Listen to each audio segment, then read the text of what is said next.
very good hello to all the beautifuls and handsomes of 12th class students. So today we मतलब हम कौन mascot of Step Up Academy, that is beautiful white panda, and I, your English educator at Step Up Academy, we together wholeheartedly welcome you to our YouTube channel. Please इस video को पूरा and तक completely बहुत अच्छे से देखिए. ये ऐसी बात हमारे पैंडा कर रहे हैं आप लोगों से. वो कह रहे हैं कि आपके बोर्ड हैं, सो बच्चों बी अलर्ट, बहुत अच्छे से इनसे पढ़ लो और मार्क्स आपके बहुत अच्छे आएंगे and then you will get good colleges. So with these motivating and inspiring words, let's immediately begin our poem number 1 from your main course reader book, that is Flamingo, and the title of the poem is My Mother at 66. So my mother, no, I'm not talking about my mother. The poetess is talking about her mother when she was of the age 66. तो exactly आज हम बात कर रहे हैं एक pome को जिसको लिखा है कमला दास ने, जो इस पोम की पोएटेस हैं. वो अपनी मम्मी के बारे में इस इंटायर पोम में लिख रही है. तो आपको शायद कुछ समझ तो आ ही गया होगा ये जो पोम का जो टाइटल है और ये जो एग्जैक्टली पोम है बहुत ही जस्टिफाइड है. इस पूरे पोम में हम देखेंगे कि एक मदर एक डॉटर का कितना स्ट्रॉन्ग बॉन्ड होता है and the love and affection that each other share towards. ये चीजें हम पढ़ेंगे आज इस ब्यूटिफुल सी बहुत ही simplest and the shortest poem of today. So let's immediately begin with reading with the poem first, और फिर इसके बाद हम थीम देखेंगे और समरी पढ़ेंगे और उसके बाद हम पोएटिक डिवाइसेस डिस्कस करेंगे, followed with the question answers which are given at the back of your poem from your NCERT book. Here we start with reading with the poem. Driving from my parents' home to Cochin last Friday. ऐसा कौन लिख रहा है, कौन बोल रहा है? ये पोएट ऐसा लिख रहे हैं. कौन ड्राइव कर रहा था यहाँ पे? पोएट. और वो अपनी मम्मी को ध्यान में रख के वो ऐसा सीन स्टार्ट हो रहा है अभी. तो सीन कौन सा था? जब वो कार चला रही थी. Driving from my parents home to Cochin last Friday morning I saw my mother beside me. अब वो यहाँ तो पढ़ने के लिए गई हुई थी बाहर, यहाँ जॉब करने के लिए, और वो अपने घर पे विजिट करने के लिए आती है, अपने पेरेंट्स से मिलने के लिए आती हैं. तो जब वो उनसे मिल के वापस कोचिन जा रही थी जहाँ से वो आई थी, तो गाड़ी चला के खुद जा रही थी और उनके साइड में उनकी मम्मी बैठी हुई थी. तो driving from my parents home to Cochin airport last Friday morning I saw my mother beside me. मेरा एकदम से ध्यान गया मेरी मम्मी की तरफ जो जस्ट मेरी साइड में बैठी हुई थी. And what did I notice, और ऐसी क्या चीज़ हुई जो मेरा ध्यान पूरा एकदम मम्मी की तरफ चला गया. ये ऐसा पोएट बोल रही है. अभी एज्यूम करो आई एम द पोएट. अब doors open mouthed, her face ashen like that of a corps, and realized with pain that she was as old as she looked. अब यहाँ पे क्या बोला गया है, जैसे उनकी नज़र गई तो उन्होंने देखा कि मम्मी क्या कर रही थी, छोटी सी नैप ले रही थी, झपकी ले रही थी. उनकी कार में बैठे बैठे, जैसे बच्चे होते हैं ना कार में बैठते हैं, उनको थोड़ी सी हवा लगती है और उनको एकदम से नींद आ जाती है, वो छोटी सी नींद ले लेते हैं. सो डोज का मतलब क्या होता है, स्लीप लाइटली, छोटी सी झपकी ले लेना. सो और वो ऐसी नींद ले रही थी और उनका मुंह बिल्कुल खुला हुआ था. हर face ashen like that, ashes में हो गया था. So meaning is very pale with shock, fear और इलनेस.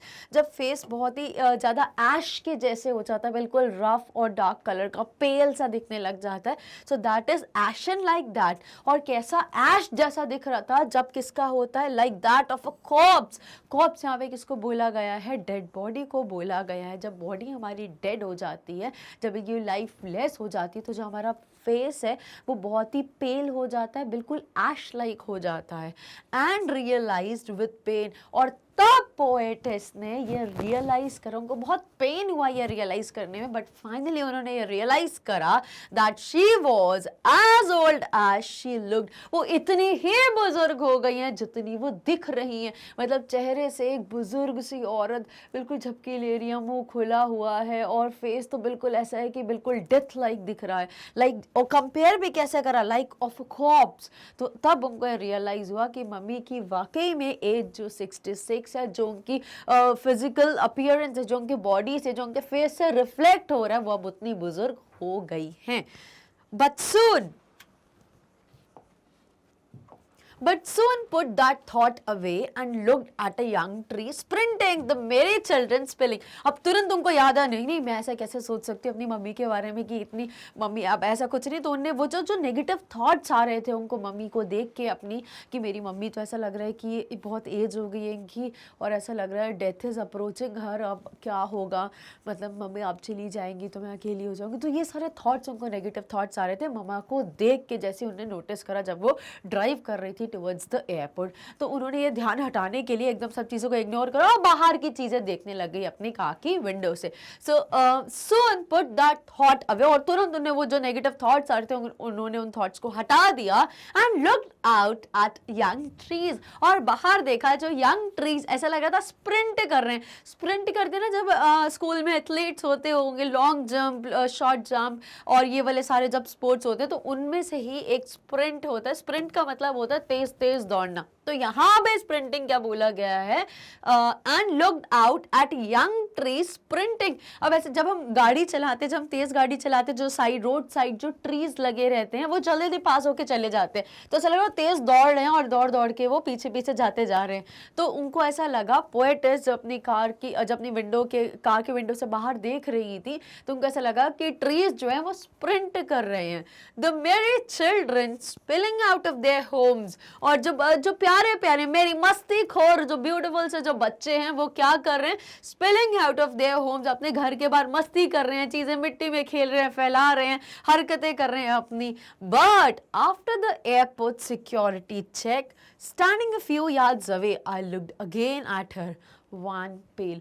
अब जब वो फाइनली ये सब क्रॉस कर गई चीज़ें और अब उनका टाइम आ गया जब उनको चेक इन करना था, तो फाइनली जब एयरपोर्ट पे पहुंच गई सिक्योरिटी चेक के लिए, so but after the airport security check, और जैसे ही एयरपोर्ट पे पहुंच गई सिक्योरिटी चेक हो गया, अब उनको डिपार्ट करना था, अपनी मम्मा से अलग होना था।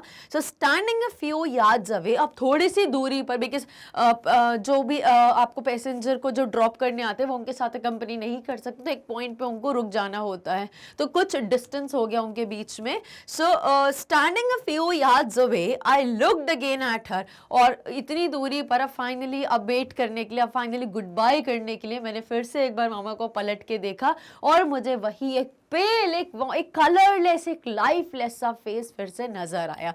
तो क्या नजर आया, looked again at her wan pale. Wan का मतलब क्या होता है, इट इज कलरलेस, जो बिल्कुल फेड आउट हो चुका है। जैसे जब हमारी बॉडी में ब्लड थोड़ा सा कम हो जाता है तो फेस बिल्कुल कलरलेस पेल सा दिखने लग जाता है, बिल्कुल फेड अवे हो जाता है, बहुत ही बुजुर्ग सा, बहुत ही मुरझाया सा। तो वो उनको फिर से वो चेहरा नजर आ गया।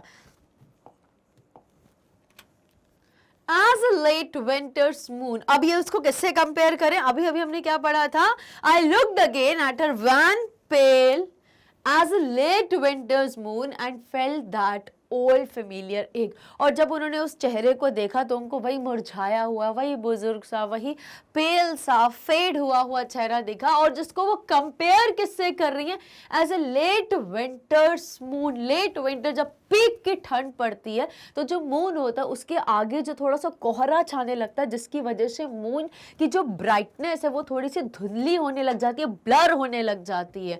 सो that is as a late winter's moon and felt that old familiar ache. और उनको क्या रियलाइज हुआ जब उनको अपनी मम्मी की वो जो शक्ल बहुत ही धुंधली सी, बहुत ही बुजुर्ग, बहुत ही मुरझाई हुई दिखने लगी, तो उनको कोई चीज़ रिकॉल हुई। अब उनको क्या याद आया, प्रोबेबली उनके साथ बचपन में भी कोई ऐसा इंसिडेंट हुआ होगा जब उनको अपनी मम्मी से डिपार्ट होके या स्कूलिंग के लिए या ग्रेजुएशन के लिए कहीं और जाना था, तो डिपार्चर वाला जो फेज वो उनको फिर से याद आ गया। So and felt the old familiar ache, और फिर से वही पुराना दर्द। कौन सा वाला दर्द, कोई चोट नहीं लगी है यहाँ पर, बट पोएटेस को वो पेन, वो एक याद आया, मम्मा से अलग होने वाला, अपनी माँ से दूर जाने का जो पेन था वो एक बार फिर से उनको याद आ गया। My childhood fear but all I said was see you soon अम्मा। अब क्या बोलती हैं कि माई चाइल्डहुड फियर, और ये जो पेन था ये मेरे बचपन का एक फियर था, क्योंकि बचपन में भी उनके साथ ऐसा हुआ था कि उनको मामा से डिपार्ट होना पड़ा था, उनको मामा से अलग रहना पड़ा था, और यही सिचुएशन आज फिर से उनके सामने आ गई है। तो वो फ्लैशबैक में चली गई कि ये वही वाला डर है, ये वही वाला फियर है मम्मी मामा से दूर जाने का, और मामा की तो अब इतनी एज भी हो गई है, सो अब उनको ये जो डर था अब और मैनी फोल्ड्स बढ़ चुका है। और वो क्या बोलते हैं, बट फिर एनी हाउ वो कंट्रोल करती अपनी फीलिंग्स इमोशंस को, बट ऑल आई सेड, लेकिन उन्होंने और कुछ भी नहीं बोला, सिर्फ इतना बोला, इस होपफुल वर्ड्स को उन्होंने बोला दैट सी यू सून अम्मा। तो अब वो साउथ की थी, तो अपने साउथ इंडियंस अपनी मदर को अम्मा करके सिग्निफाई करते हैं, तो यहाँ पर उन्होंने और कुछ भी नहीं बोला, बस इतना प्रॉमिस करा और ये मोटिवेशन ली कि नहीं नहीं ये सब नेगेटिव थॉट्स है, मुझे ऐसा नहीं सोचना चाहिए, मैं मम्मी से फिर से जल्दी मिलूंगी। और मम्मा को उन्होंने यही बोला सी यू सून अम्मा। All I did was smile and smile and smile, और मैंने क्या करा, सिर्फ स्माइल करा और स्माइल करा। तो जो स्माइल्स आई इतने सारे क्यों यहाँ पर यूज करें कि स्माइल स्माइल एंड स्माइल। तो जो एक स्माइल था, या जो उनके नेगेटिव थॉट्स आ रहे थे, ये थॉट्स को वो हटा रही थी, तो एक वो वाला स्माइल के अपने नेगेटिव थॉट को हटाने के लिए, और दूसरा जो उन्होंने सिर्फ स्माइल करा कि पॉजिटिव थॉट के लिए कि मैं फिर मामा से मिलूंगी। और जो फाइनल जो स्माइल था ये उन चीज़ों को एक्सेप्ट करने के लिए कि हमारी जो ह्यूमन लाइफ है इसमें मल्टीपल फेसेस होती है, and every human is abide to pass from one stage to another stage. अगर आप में चाइल्डहुड है तो एडोलेसेंस भी आएगा, और फिर टीनेज भी आएगी, और एडल्टहुड भी आएगा, दैट इज वेरी क्लियर। तो as a face of life उन्होंने उन चीज़ों को एक्सेप्ट करा और कुछ नहीं बोला, और बस हंसती गई, और मामा से उन्होंने फाइनली गुड बाय बोला, और अपनी कोचिंग फ्लाइट लेके वो उन्होंने बोर्ड कर ली flight. Now let's check with the, अब ये तो हमने क्या पढ़ा था, वर्ड टू वर्ड जो हमें पोम दी गई है एनसीईआरटी की बुक में, उसको हमने अपने वर्ड्स में समझने की कोशिश करी। अब हम स्टार्ट करते हैं इंट्रोडक्शन ऑफ द पोम। अब मैं बताऊंगी पोम है किसके बारे में, फिर हम समरी। अब हम क्या कर रहे हैं, जो अब हम प्रैक्टिस कर रहे हैं that is from your exams perspective. तो अब हम जल्दी से इंट्रोडक्शन देखेंगे जो पोम हमने रीड करी है, और फिर इसको समराइज करेंगे, कम से कम शब्दों में अगेन समझने की कोशिश करेंगे, और फिर क्वेश्चन आंसर्स की तरफ मूव करेंगे पोएटिक डिवाइसेस डिस्कस करने के बाद में। So here comes the introduction of the pome. My mother eight 66 is a poem whose author is Kamala Das. The poetess is famous for capturing the complications of relationship between human beings. अब ये जो poetess है, इनकी जितनी भी poetry है वो किस चीज़ के लिए फेमस है, वो जो ह्यूमन बींग्स में जो कॉम्प्लिकेशंस होती है रिलेशनशिप में, वो उन सारी चीज़ों को बहुत अच्छे से पोएटिक तरीके से वो प्रेजेंट करने के लिए फेमस है। This poem is one of the best examples of bonding in humans. अब ये वाली जो पोम जो हमने अभी अभी पढ़ी, that is also a best example of bonding in humans, कि human beings में कितने strong bond हो सकते हैं, ये पोम उसके बारे में है। Specially the bond between a mother and a daughter, और स्पेशली वो कौन सा बॉन्ड बताया गया है, मदर और डॉटर के बीच में वो जो बॉन्ड होता है। This pome defines the fear of the author of losing a mother. My mother at 66 summary will put light on the feelings of the author and will also define the meaning of the poem. तो अब हम पढ़ेंगे इसमें जो summary हमने जो include करी है वो हमें बताएगा कि एक मदर और डॉटर का कितना स्ट्रॉन्ग रिलेशन हो सकता है, और कितना ब्यूटीफुल बॉन्ड होता है जो एक मदर और डॉटर आपस में शेयर करते हैं। और अब पोएम का एग्जैक्ट मीनिंग क्या है वो भी हम डिस्कस करेंगे समरी में। So here we go with reading the summary. Aging is an inseparable phase of every human's life. अब देखो, एज तो होंगे ही होंगे। एक अगर बच्चा एक छोटा पौधा भी अगर हम एक बीज भी लगाते हैं तो वो एक ट्री का फॉर्म ले लेता है। तो सिमिलरली एवरीथिंग, यही तो लाइफ है। Life is something which is all about change. Life का सिनोनिम ही चेंज है, लाइफ का मतलब ही चेंज है। और लाइफ फिक्स्ड हो गई तो वो तो लाइफ कहलाएगी नहीं, वो लाइफ लेस चीज हो जाएंगी जो फिक्स्ड रहती है। सो यहाँ पर क्या बोला, जो एज होना ये भी एक ह्यूमन लाइफ का, एक लाइवलीनेस का, एक लाइफ का एक बाय डिफॉल्ट फीचर है जिसको हम अलग नहीं कर सकते। So ageing is an inseparable phase of every human's life. A person enters his or her childhood, experiences adolescence when they are energetic and have so many dreams. अब जब भी एक बच्चा एक छोटे से बच्चे का बर्थ होता है तो सबसे पहले चाइल्डहुड आता है, बचपना आता है, बचपन की लाइफ स्टार्ट होती है, एक फेज है, ये स्टेज है लाइफ में, मल्टीपल स्टेजेस होती हैं और फाइनली ओल्ड एज आती है। तो सबसे पहले कहाँ से स्टार्ट होता है, वो अपने बचपने में एंटर होता है, जिसमें एडोलेसेंस को एक्सपीरियंस करता है, टीन एज को एक्सपीरियंस करता है, और जब वो बहुत एनर्जेटिक होते हैं and have so many dreams, उनके बहुत सारे ड्रीम्स होते हैं, बहुत सारे एस्पायरेशंस होते हैं, वो ये चीज़ भी एस्पायर करते हैं, वो भी, और बहुत ही एनर्जेटिक रहते हैं, बहुत ही लाइवली रहते हैं, फुल ऑफ लाइफ एनर्जी रहते हैं। अब उसके बाद क्या होता है, finally every person approaches their old age, और उसके बाद क्या होता है, जब उनकी एज खत्म हो जाती है उसके बाद उनकी ओल्ड एज शुरू हो जाती है, और भी एज होती है बट हम इसको अभी समराइज करके समझ रहे हैं। फिर क्या होता है, every person approaches their old age and then they die, और फाइनली क्या होता है, जब उनकी यंग एज आती है, जब वो 40s हो जाते हैं, 50s कंप्लीट करते हैं, उनकी ओल्ड एज आ जाती है, और ओल्ड एज के बाद फाइनली उनकी डेथ हो जाती है, और लाइफ का जो ये जो साइकिल थी, जो फेज ऑफ ह्यूमन लाइफ है, ये एंड हो जाता है, ये कंप्लीट हो जाता है। Relationships between people become much stronger in every phase of life. अब जो रिलेशनशिप्स होते हैं लोगों के बीच में, वो बहुत स्ट्रॉन्गर हो जाते हैं एज दे गेट एज। अब क्यों बोला गया, relationships between people become much stronger in every phase of life, हर एक फेस में। अगर हम बात करें बचपने में, तो बचपन में बच्चों के जो फ्रेंड्स होते हैं उनका बहुत स्ट्रॉन्ग बॉन्ड होता है, बड़े भाई बहनों के साथ होता है। फिर थोड़ी जब एज और बढ़ जाती है तो उनका वो रिलेशन चेंज होता है। तो हर फेस में अलग अलग स्ट्रॉन्ग बॉन्डिंग होती है, अलग अलग ब्यूटी ऑफ रिलेशनशिप्स होती हैं। No one can't bear the separation from their loved ones just because of ageing. अब क्या बोले, बहुत टचिंग लाइन बोली गई है, please read it well. No one can't bear this separation, कोई भी इस चीज़ को बियर कभी भी नहीं कर सकता है कि कोई इंसान किसी से सेपरेट हो जाए, अलग हो जाए, जुदा हो जाए from their loved ones just because of ageing. कोई भी इंसान अपने जिससे वो प्यार करते हैं, किसी भी स्टेज की हम बात करें, किसी भी फेस ऑफ लाइफ की बात करें, जिस भी रिलेशनशिप में वो हैं, अगर वो किसी से बहुत प्यार करते हैं, अपने भाई बहन से प्यार करते हैं, मम्मी पापा से प्यार करते हैं, दादा दादी से, नाना नानी से, जिससे भी वो बहुत प्यार करते हैं, वो जो सेपरेशन का जो फियर होता है, वो उस चीज़ को कभी भी बियर नहीं कर सकते, उस चीज़ को कभी बर्दाश्त नहीं कर सकते कि उनके लव्ड वन उनसे बिछड़ के अब अलग हो गए हैं। It is just because of ageing. और ये क्यों होता है, एज फैक्टर। अब जो इंसान एज होता जाएगा, जो बुजुर्ग होता जाएगा, वो तो फॉर श्योर है कि वो उनकी डेथ तो होगी ही होगी, दे फॉर श्योर डाई। सो ये जो इनसेपरेबल पार्ट है ह्यूमन लाइफ का, जिसको हमें एक्सेप्ट करना चाहिए, बट हमारा जो माइंड, हमारे जो इमोशंस है, हमारे जो फीलिंग्स है, वो इतने स्ट्रॉन्ग रहते हैं कि हम इन चीज़ों को एक्सेप्ट नहीं कर सकते, जानते हुए कि that is an inseparable part of humans life. Next देखते हैं। Firstly, when the poet was going to the Cochin airport with her mother, she looks at her carefully and portrays her image to us.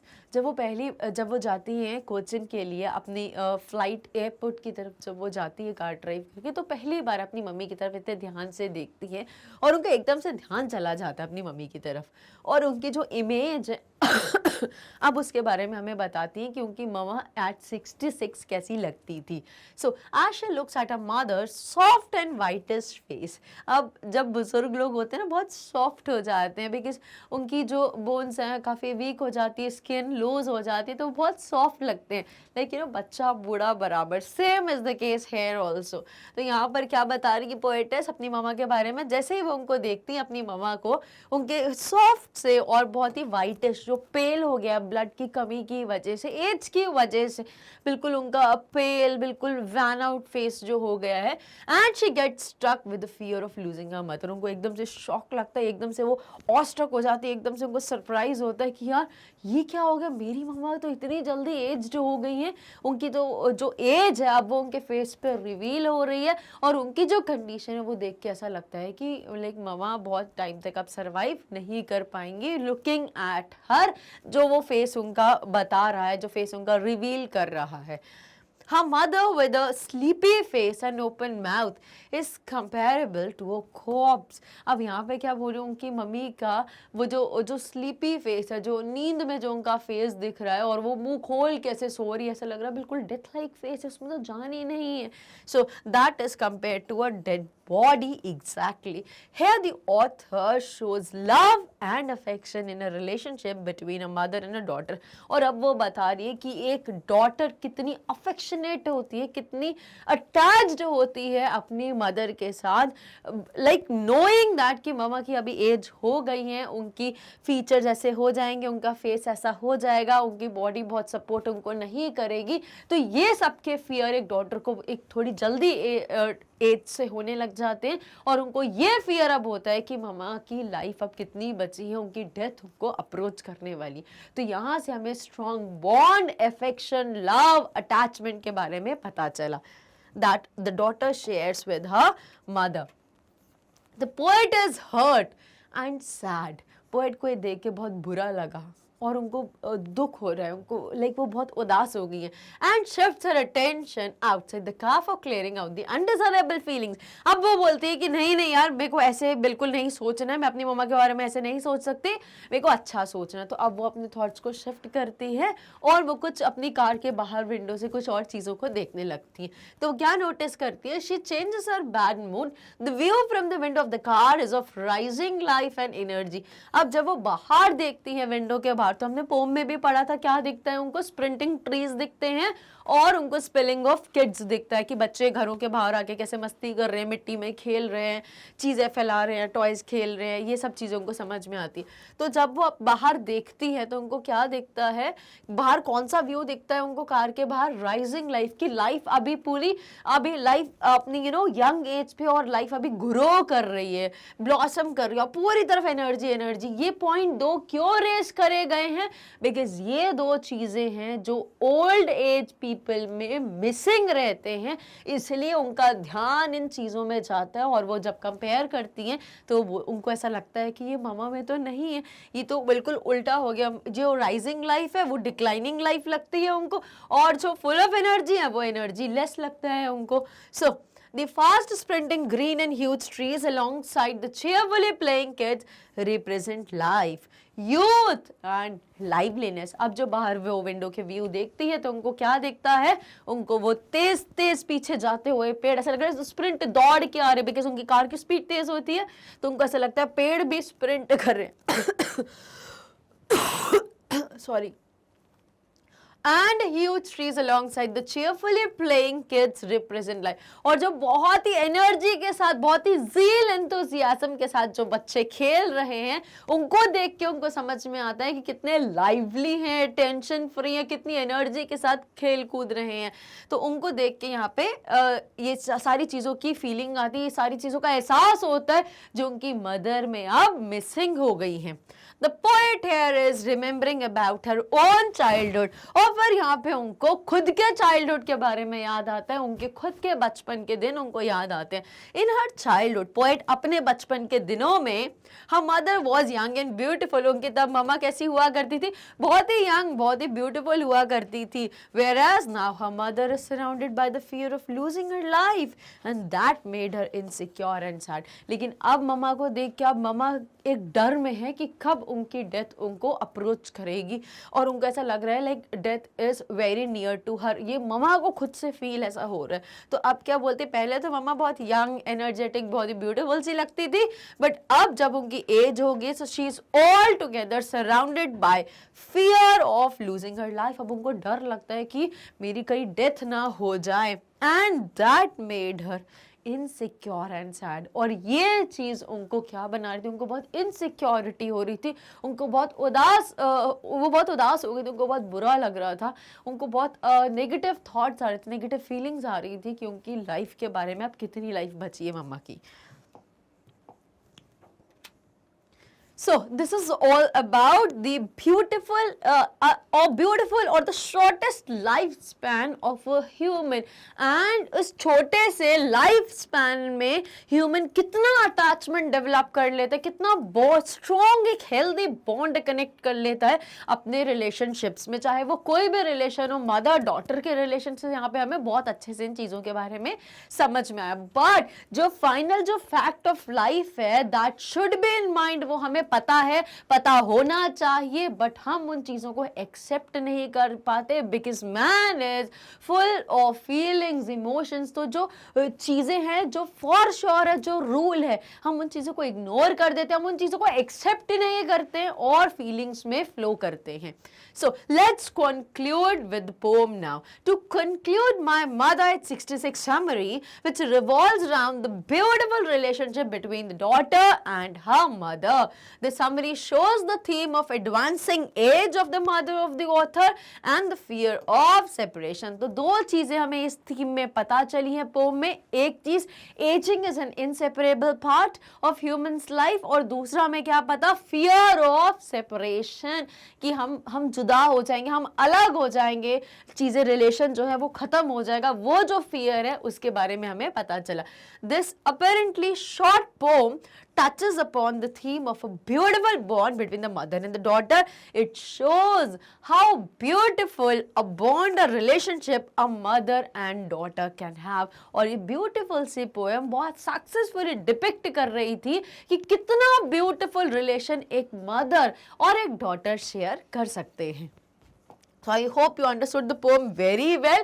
Now immediately let's discuss with the poetic devices or literary devices used in the poem. तो सबसे पहला आता है simile. Simile का मतलब होता है as, like, same, similar बताने के लिए जो expressions का use किया गया है poem में, उनको हम simile बोलते हैं। जैसे कि as white as beautiful as, या फिर as word use होगा या फिर like word use होगा। तो आप recall कर सकते हो क्या, हमने कहीं कंपेयर करा था मदर को किसके साथ, लाइक हॉब्स। Exactly, so it is the comparison of two things by using as और लाइक। किसका यूज करते हैं, या तो एज का यूज करते हैं या फिर हम लाइक का यूज करके। For example, her face ashen like that of a cops. तो उनका फेस कैसा हो गया था, दैट वाज एशन लाइक, वो इतना डल फेड हो गया था, ऐश जैसा लग रहा था बिल्कुल। एशेस होते हैं जब हम कोई फायर वर्क करते हैं तो एशेस ही एशेस दिखती है, धुंधला सा, ब्लर सा। जब मून के आगे धुंध आ जाती है, कोहरा आ जाता है ठंड की वजह से, तो ब्लर सी जो इमेज होती है उसको यहाँ पर कॉप से कंपेयर किया गया है। तो पहला सिमिले यहाँ पर यूज हुआ। दूसरा, as a late winter's moon. So as a late winter's moon again is a simile जो मामा के फेस को बताने के लिए यूज किया गया। So these are two similes used in the poem. Next we go with metaphor. Simile क्या होता है, comparison using two words that is as और लाइक। अब मेटाफर भी कंपेयर करता है बट इन वर्ड्स का यूज नहीं करता। So it is the direct comparison of two things without the use of as और लाइक। ये दो वर्ड्स का यूज नहीं किया जाता। एग्जाम्पल, द मेरी चिल्ड्रन स्पिलिंग। अब मेरी जो बहुत ही खुश मिजाज वाले बच्चे हैं वो लूट पुट रहे हैं, खेल रहे हैं, मस्ती कर रहे हैं, तो हमने यहाँ पे क्या करा, स्पिल कर रहे हैं। जैसे ऐसा लग रहा है कि जब हम पानी को फैला देते हैं तो इधर उधर बहता जाता है, खेलते रहते हैं हम, ऐसा लग रहा है कि कोई जो खुश मिजाज वाले जो बच्चे, जो मस्ती वाले जो भरे हुए बच्चे हैं, वो हंसी, वो मासूमियत, वो जो लाइवलीनेस है बच्चों में, वो स्पिल कर रहे हैं एक जगह से दूसरी जगह पे। सो that is again a metaphor used in the pome. Let's read with further poetic devices. Next is personification. जब हम किसी non-human चीज को human character दे देते हैं, that is personification. Personify कर देते हैं किसी को. So when we give human characteristic to animals or plants or non-living things, example trees sprinting, क्या trees sprint कर सकते हैं, क्या नहीं कर सकते? उनको ऐसा लग रहा था तो हमने यहाँ पे क्या बोला, trees को human character दिया दिया, स्प्रिंट कौन करते थे, तेज कौन दौड़ता है, ह्यूमंस दौड़ते थे, बट हमने यहाँ पे ट्रीज को बोल दिया, तो दैट इज हमने ट्रीज को क्या कर दिया, पर्सोनिफाई कर दिया, ह्यूमन कैरेक्टर दे दिया. Next we go with anaphora. It is the repetition of a word or a phrase to create a poetic effect in a poem. The poet repeats these words, smile, smile and smile. तो जब कोई word को repeat किया जाए तो उसको हम anaphora बोलते हैं. और ये क्यों किया जाता है रेपिटेशन, इसको रेपिटेशन भी बोल सकते हो, एनाफोरा भी बोल सकते हो. ये क्यों रेपिटेशन किया जाता है, just for the sake of poetic device. Now next is alliteration. Alliteration भी रेपिटेशन होता है, बट कॉन्सोनेंट साउंड्स का वावल नहीं होना चाहिए. ए ई आई ओ यू को छोड़कर जो भी कॉन्सोनेंट साउंडिंग वर्ड्स होते हैं और वो रिपीट हो रहे हैं तो वो क्या कहलाएगा, हमारा alliteration. So it is the repetition of the consonant sounds in a line of poem. Example, my mother, अभी एम का, that thought I said was see, I said was see you soon, S का. तो ये जो repetition हो रहा है वो वॉवल साउंडिंग के अलावा जो कॉन्सोनेंट साउंड का रेपिटेशन होता है इसको हम ऑलिटरेशन बोलते हैं. It's very easy to understand. Let's immediately move further with the discussion of all the question answers given in the end of the poem. अब सबसे पहला question है from your NCERT book, that is, what is the kind of pain and ache that the poet feels? किस प्रकार का pain, दर्द author feel कर रही हैं? What is the kind of pain and ache that the poet feels? So it's very touching answer. Let's write it immediately. So when the poet sees the pale and corpse-like face of her mother, her old familiar pain, जो उनका पुराना pen था वो भी उनको flashback की चीज, वो फ्लैशबैक में चली जाती है और उनको वही अपनी अम्मा से, अम्मा why said because Kamala Das belongs from South India और साउथ इंडियंस अपनी मदर को अम्मा करके डिनोट करते हैं और यहाँ पर पोएटेस भी अपनी मम्मा को अम्मा ही बोलती हैं. तो यहाँ पर जब छोटे एज में पोएटेस कमला दास अपनी मम्मा से सेपरेट होके कहीं और जा रही थी पढ़ने के लिए, जॉब के लिए या फर्दर स्टडीज़ के लिए, तो वो पेन उनको फिर से आज याद आ गया जो पेन उन्होंने पहले भी सफ़र करा था अपनी मम्मा से, अपनी अम्मा से अलग होने का. Let's read once again. When the poet sees the pale and corpse-like face of her mother, her old familiar pain or the ache returns. वही पुराना जो familiar है, जिससे वो पहले भी face कर चुके, वही pain और वही दर्द फिर से उनको याद आ जाता है. Perhaps she has entertained this fear since her childhood. But वो क्या बोल रही है, उन्होंने इस fear को भी entertain करा अपने childhood. Perhaps she has entertained this fear since her childhood. और अब उन्होंने ये जो fear था उनका कि अपनी मम्मा से दूर जाने का, अलग होने का जो fear था उनको, separation का जो fear था, उन्होंने उस fear को भी बहुत entertain कर लिया, उनको मस्ती मजाक में उस fear को टाल दिया जो उनको अपने बचपन में था. Aging is a natural process. Age होना एक natural process है, वो किसी भी इंसान के हाथ में नहीं है उसको control करना. Time and aging spare none. समय और एज किसी को भी नहीं छोड़ते, ना हमें, ना आपको, ना किसी को. और यहाँ पे ऑथर की मदर को भी नहीं छोड़ा और किसी और को भी नहीं छोड़ेंगे. Time and aging have not spared the poet's mother and may not spare her as well.